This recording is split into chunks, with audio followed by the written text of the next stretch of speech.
On sentait qu'il avait envie de le garder dans un sens, et puis dans l'autre sens, on sentait que la pression familiale était trop forte et qu'il fallait éviter de garder cet enfant, qu'il fallait plutôt opter pour un avortement.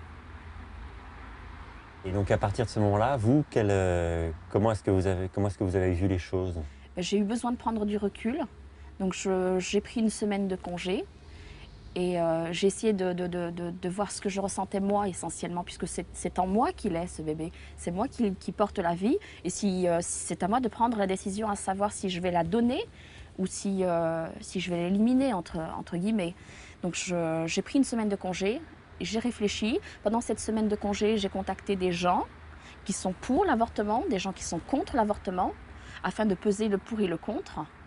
Et à terme de la semaine, ma décision était claire, je gardais l'enfant. Je ne me voyais pas vivre en me disant tu as tué une vie. Et je ne me voyais pas, avec les années, croiser des enfants et me dire peut-être que le tien, il aurait 5 ans, peut-être que le tien, il aurait 10 ans. Donc j'ai pris un appartement, je me suis installée et j'ai continué à travailler jusqu'au mon 7e mois. La principale cause d'avortement est le manque de soutien aux femmes. Le premier à faire défaut est souvent le père de l'enfant à naître. Alors qu'il devrait se sentir solidaire de la future mère, la loi lui donne l'opportunité de se défiler et de laisser la mère seule avec cette vie nouvelle et toutes les questions pratiques et affectives qu'elle pose. Et là, il faut interpeller les hommes, en particulier les jeunes garçons. On peut leur trouver des excuses, mais il existe un réel problème d'éducation à la paternité. On encourage les jeunes à avoir une vie sexuelle précoce qui est presque à la portée de n'importe qui, mais on ne leur apprend pas à en assumer les enjeux. Pour une femme enceinte, il existe des aides lorsque les soutiens naturels, mari, parents ou amis, font défaut. Du côté de l'État, le droit du travail et les allocations familiales protègent toutes les femmes enceintes. Bien que l'avortement soit devenu la solution officielle à la détresse des couples ou des femmes, il existe des aides pour celles qui ne veulent pas avorter. Les organismes publics que nous avons contactés ont refusé de présenter les aides qu'ils proposent aux femmes enceintes. Malgré tout, voici les plus intéressantes. Les survivants présentent sur leur site web une grande partie des aides publiques. Les caisses d'allocation familiale, les centres de PMI. On trouve aussi de l'aide du côté des associations, chacune à son terrain d'action. SOS Bébé est un service créé pour mettre en relation les femmes ou les couples en difficulté et les associations qui ont pour but de les aider.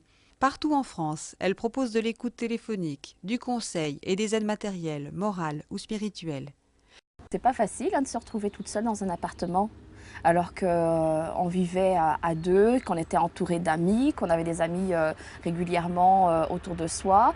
Et puis bon, même si les familles ne s'entendaient pas, je pouvais quand même monter voir mes parents, voir mes frères et sœurs. Et là, tout d'un coup, pof, c'est la coupure. Et on ne sait pas pour combien de temps elle va être, cette coupure. Donc on se retrouve seul avec ce bébé, le bébé et soi et le bébé.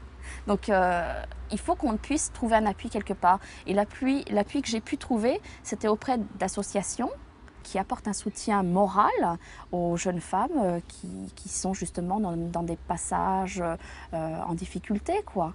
Et quel genre de soutien est-ce qu'elles apportent?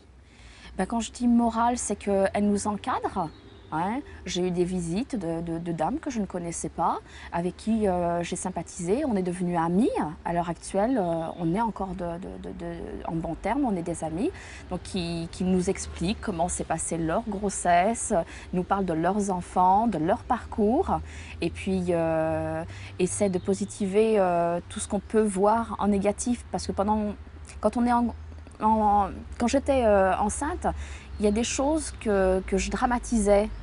Il y a des choses que je voyais très négatives. Je me disais, c'est pas possible, je vais vivre... Alors oui, dites-nous un peu ce que vous voyez de façon très négative. Alors, à l'époque, je me disais que cet enfant ne verra jamais son père, que cet enfant n'aura jamais d'amour familial, donc en parlant de mes parents, de son père, en parlant de ses grands-parents. Donc je me disais, mais on sera toujours tout seul, quoi. Alors, je n'aurais pas cru qu'au fil des temps, les choses allaient s'améliorer. Alors aujourd'hui, effectivement, je me sens 10 fois, 100 fois plus forte. Je peux le dire et je n'exagère pas sur les termes. Je peux dire que je suis 100 fois plus forte que quand j'avais 22 ou 24 ans. Je me sens d'autant plus forte que je me sentirais presque capable de retourner des montagnes, rien que pour cet amour. Est-ce que vous êtes 100 fois plus heureuse aussi? Ah oui, finalement, je préfère être comme je suis que comme j'étais. C'est vrai qu'avant, j'avais un petit train-train, c'était un petit peu la routine, j'avais mes petites habitudes, mon petit confort. Et ben, j'ai peut-être pas le même confort, mais je me sens 10 fois plus heureuse. Parce que le confort, c'est une chose, mais les sentiments et la paix intérieure, c'est autre chose. Et la paix intérieure, elle ne se paye pas par des objets, ni par de l'argent. Alors à vous les filles, j'ai envie de dire faites très attention. Parce qu'on essaie de vous mener en bateau, de vous mener vers quelque part où les femmes n'ont pas leur place. Enfin à mon avis non. Les femmes n'ont pas leur place dans la mort. Et ne croyez pas que c'est quelque chose de naturel. Et ne le faites surtout pas rentrer dans vos mœurs. Si vous faites un enfant, je suis sûre qu'il y a eu de l'amour derrière. Parce qu'une femme en général quand elle fait l'amour, c'est qu'elle a des sentiments pour son partenaire. Donc laissez faire la nature. Parfois les enfants n'arrivent pas à terme. Et c'est pas nous qui choisissons. Donc laissez-vous faire, mais allez toujours du côté de la vie et pas de la mort.